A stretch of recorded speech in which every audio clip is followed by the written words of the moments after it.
کو لے چلتے ہیں. وزیر اعظم تقریب سے خطاب کر رہے ہیں.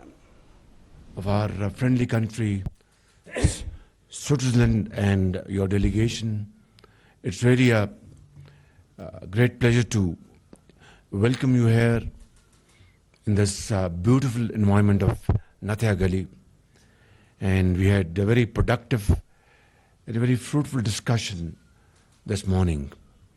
And we have just signed memorandum of understanding on disaster management, which would promote how to use modern technique and technologies to counter such disasters in future jointly.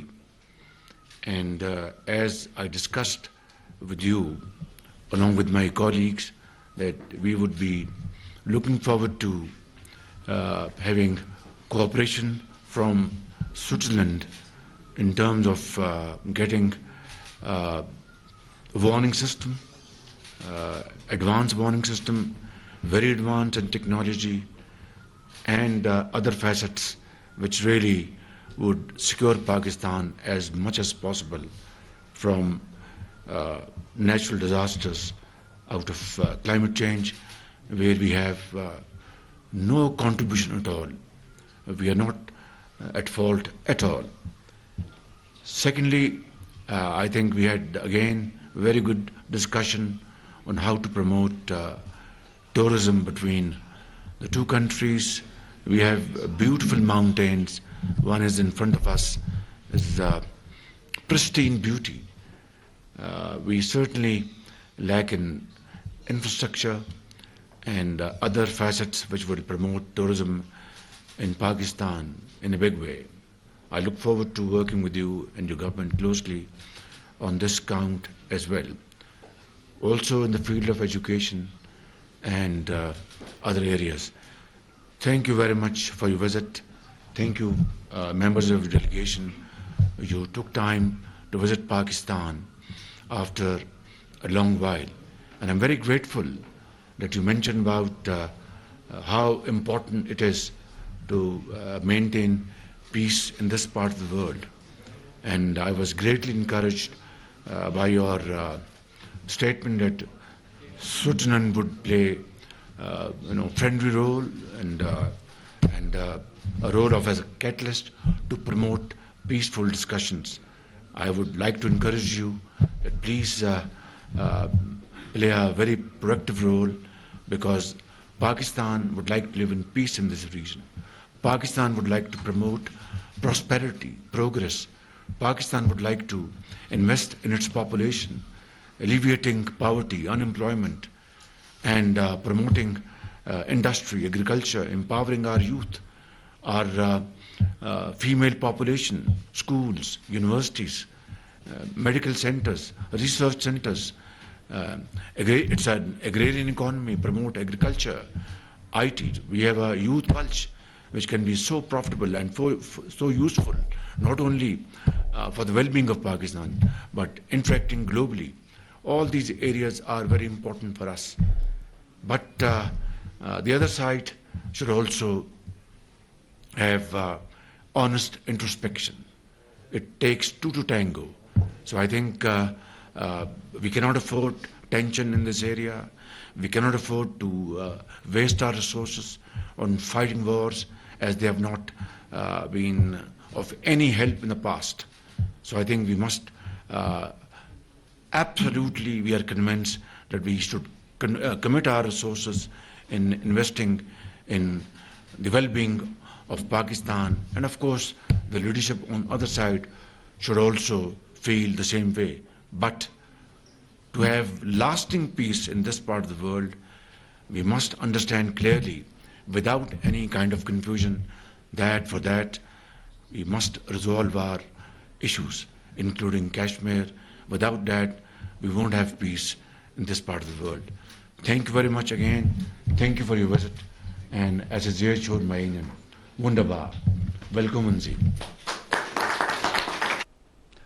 Pakistan اور سوئٹزرلینڈ کے درمیان قدرتی آفات سے نمٹنے کے لیے مفاہمت کی یادداشت پر دستخط کی تقریب سے وزیر اعظم اظہار خیال کر رہے تھے۔ انہوں نے کہا کہ سوئٹزرلینڈ ہمارا دوست ملک ہے اور قدرتی آفات سے بچنے کے لیے اور موسم کی تبدیلی کو دیکھتے ہوئے جو معاہدہ کیا گیا ہے اس پر دونوں ملک مل کر کام کریں گے۔ پاکستان اور سوئٹزرلینڈ کے درمیان قدرتی آفات سے نمٹنے کے لیے تعاون کی یہ تقریب تھی جس پر یادداشت پر دستخط کیے گئے ہیں۔ وزیر اعظم نے یہاں پر مختصر خطاب بھی کیا ہے۔ انہوں نے کہا کہ دوست ملک سوئٹزرلینڈ کے وزیر خارجہ کو خوش آمدید کہتے ہیں۔ سوئس وزیر خارجہ سے مفید اور تعمیری بات چیت ہوئی ہے۔ وزیر اعظم نے یہ بھی کہا کہ ماحولیاتی تبدیلی کے اوپر پوری دنیا نظر رکھے ہوئے اور پاکستان اس سے بہت زیادہ متاثر ملک ہے۔ وزیر اعظم محمد شہباز شریف تقریب سے خطاب کر رہے تھے۔ انہوں نے کہا کہ موجودہ صورتحال کو دیکھتے ہوئے پوری دنیا کو مل کر اس مسئلے پہ کام کرنے کی ضرورت ہے۔ سوئس وزیر خارجہ سے مفید اور تعمیری بات چیت ہوئی ہے۔ وزیر اعظم نے کہا کہ پاکستان اور سوئٹزرلینڈ کے درمیان قدرتی آفات سے نمٹنے کے لیے تعاون کی مفاہمتی یادداشت پر دستخط کیے گئے ہیں۔ دونوں ممالک مل کر اس قدرتی آفات سے نمٹنے کے لیے اقدامات کریں گے۔ دوست ملک سوئٹزرلینڈ کے وزیر خارجہ کو خوش آمدید کہتے ہیں۔ سوئس وزیر خارجہ سے مفید اور تعمیری بات چیت ہوئی ہے۔ سوئٹزرلینڈ کے وزیر خارجہ کے ساتھ تعمیری بات چیت ہوئی ہے۔ پاکستان دنیا میں خوشحالی اور امن کا فروغ چاہتا ہے۔ موجودہ موسمیاتی تبدیلی سے پاکستان براہ راست متاثر ہو رہا ہے۔ ہمیں خوشی ہے کہ دنیا کے بعض ممالک اس کو بہت سنجیدگی سے لے رہے ہیں۔ سوئٹزرلینڈ ہمارا دوست ملک ہے اور ان کے وزیر خارجہ کو ہم خوش آمدید کہتے ہیں۔ دوست ملک سوئٹزرلینڈ کے وزیر خارجہ کو خوش آمدید کہتے ہیں۔ سوئس وزیر خارجہ سے مفید اور تعمیری بات چیت ہوئی ہے۔ سوئٹزرلینڈ کے وزیر خارجہ کے ساتھ مختلف شعبوں میں تعاون بڑھانے پر بھی بات چیت ہوئی ہے۔ پاکستان دنیا میں خوشحالی اور امن کا فروغ چاہتا ہے۔ تعلیم، آئی ٹی اور خواتین کی تعلیم کے فروغ کے لیے پاکستان کردار ادا کرتا رہے گا۔ پاکستان خطے میں تناؤ نہیں چاہتا۔ وزیر اعظم شہباز شریف نے کہا کہ موسمیاتی تبدیلی پر مل کر کام کرنے کی ضرورت ہے۔ پاکستان اور سوئٹزرلینڈ کے درمیان قدرتی آفات سے نمٹنے کے لیے معاہدہ کیا گیا ہے۔ وزیر اعظم محمد شہباز شریف نے تقریب سے مختصر خطاب بھی کیا۔ انہوں نے کہا کہ دوست ملک سوئٹزرلینڈ کے وزیر خارجہ کو خوش آمدید کہتے ہیں۔ سوئس وزیر خارجہ سے مفید اور تعمیری بات چیت ہوئی ہے۔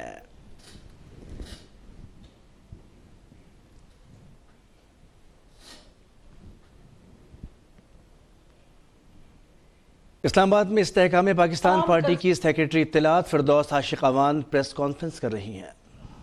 کے ذہنوں کی منفی یا بیاری کی گئی، ان کے ذہنوں کو آلودہ کیا گیا اور ان کے اندر بارود تو بھر دیا گیا، لیکن وہ بارود جو ہے وہ پاکستان کے ساتھ ایک پارٹنرشپ کی بجائے، پاکستان کے ساتھ اونرشپ کی بجائے، قومی ادارے اور قومی سلامتی کی جو بیسک ریسپی تھی اس کے ساتھ ان کو جوڑنے کی بجائے وہ نفرت انگیز بارود جو ہے ان کے ذہنوں میں جو بھرا گیا۔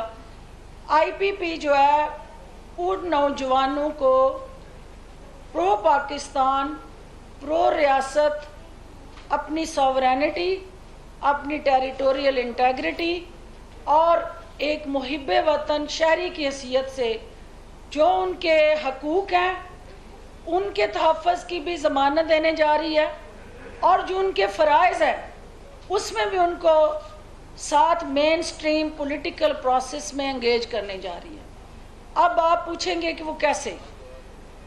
پوری سیاسی جماعتوں کا آپ جب ایجنڈا اٹھاتے ہیں یا ان کا مینیفیسٹو اٹھاتے ہیں تو آپ کو وہاں ہیلتھ، ایجوکیشن اور اس کے ساتھ جڑے مختلف طرح کے ایسے دل فریب نعرے نتھی ہوئے ان مینیفیسٹوز کے ساتھ نظر آئیں گے، لیکن جو ریئلسٹک اسٹریٹجی ہے، جتنی مرضی آپ کی کمپریہنسو، لیوکریٹو، اٹریکٹیو پالیسی بن جائے، جب تک اس پالیسی کے ساتھ ساتھ آپ کی امپلیمنٹیشن اسٹریٹجی نہیں ہوتی، اس پالیسی کا نچلی سطح پہ کوئی تاثر یا کوئی کسی قسم کا رزلٹ دیکھنے کو نہیں ملتا۔ اور یہی وجہ ہے کہ 76 سال سے پاکستان میں ہم نے ایک دوسرے کے گریبان پکڑنے کی ابھی آپ دیکھ رہے ہیں اسلام آباد میں سیکریٹری اطلاعات استحکام پاکستان پارٹی فردوس عاشق امان نیوز کانفرنس کر رہی ہیں، جس کا کچھ حصہ آپ کو دکھایا۔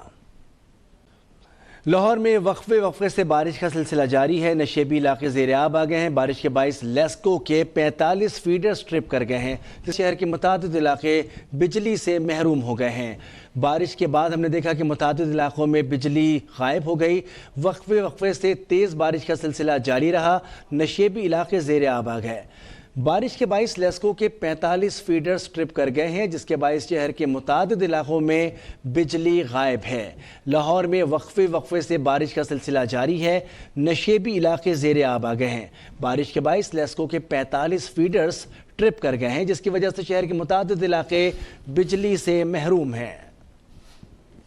رحیم یار خان کا ذکر کریں گے، جہاں دکاندار نے حاضر دماغی سے کرنٹ لگ کر بے ہوش ہونے والے بچے کی جان بچا لی۔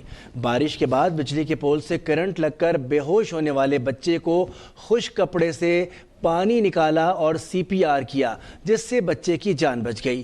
رحیم یار خان میں بارش کے باعث ایئرپورٹ روڈ پر بارش کا پانی جمع ہو گیا، جس کے باعث بجلی کے پول میں کرنٹ آ گیا۔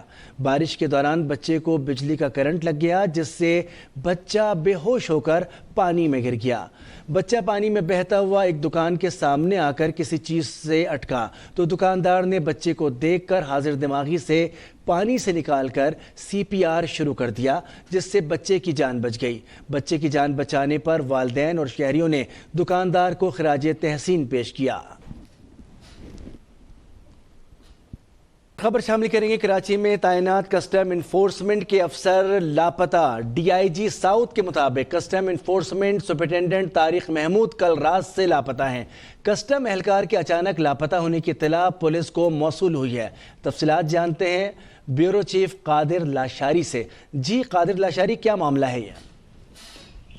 جی بالکل، کراچی میں تعینات کسٹم انفورسمنٹ کے افسر گزشتہ رات سے لاپتہ ہیں۔ Custom enforcement superintendent Tariq Mahmood کل رات سے لاپتہ ہو گئے ہیں۔ اس حوالے سے DIG ساؤتھ عرفان بلوچ کا کہنا ہے کہ کسٹم اہلکار کے اچانک لاپتہ ہونے کی اطلاع پولیس کو موصول ہوئی ہے۔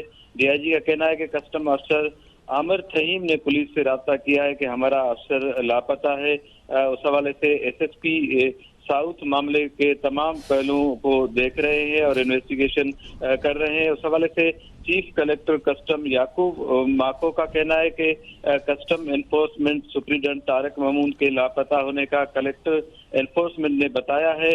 یعقوب ماکو کا کہنا ہے کہ معاملہ کیا ہے، کسٹم آفیشل کیوں لاپتہ ہوا ہے، اس کو دیکھ رہے ہیں۔ جی، کراچی میں تعینات کسٹم انفورسمنٹ کے افسر لاپتہ ہو گئے۔ اپڈیٹ کر رہے تھے بیورو چیف قادر لاشاری۔ وزیراعظم نے بھارت میں ہونے والے ورلڈ کپ میں پاکستان کی شرکت سے متعلق اعلیٰ سطح کی کمیٹی بنا دی۔ وزیر خارجہ بلاول بھٹو کمیٹی کے سربراہ ہوں گے۔ کمیٹی بھارت میں ورلڈ کپ سے متعلق تمام امور پر سفارشات مرتب کرے گی۔ کرکٹ ورلڈ کپ کھیلنے بھارت جانا ہے یا نہیں؟ وزیر اعظم شہباز شریف نے قومی ٹیم کے بھارت جانے سے متعلق فیصلے کے لیے ہائی پروفائل کمیٹی قائم کر دی۔ وزیر خارجہ بلاول بھٹو زرداری کمیٹی کے سربراہ ہوں گے۔ کمیٹی میں وفاقی وزراء رانا ثناء اللہ، اعظم تارڑ، احسان مزاری، مریم اورنگزیب، اسد محمود، امین الحق، قمر زمان کائرہ، طارق فاطمی شامل ہیں۔ اس کے علاوہ قومی سلامتی کے اداروں کے سربراہان، سیکریٹری خارجہ کو بھی ہائی پروفائل کمیٹی کا حصہ بنایا گیا ہے۔ ذرائع کے مطابق کمیٹی بھارت میں ورلڈ کپ سے متعلق تمام امور پر سفارشات مرتب کرے گی۔ کمیٹی کی سفارشات کی روشنی میں ورلڈ کپ میں شرکت کا فیصلہ کیا جائے گا، جبکہ حتمی سفارشات منظوری کے لیے وزیر اعظم کو بھجوائی جائیں گی۔ پاکستان کرکٹ بورڈ نے قومی ٹیم کی ورلڈ کپ میں شرکت حکومتی اجازت سے مشروط کر رکھی ہے۔ ورلڈ کپ 5 اکتوبر سے شروع ہوگا۔ پاک بھارت میچ 15 اکتوبر کو احمد آباد میں ہوگا۔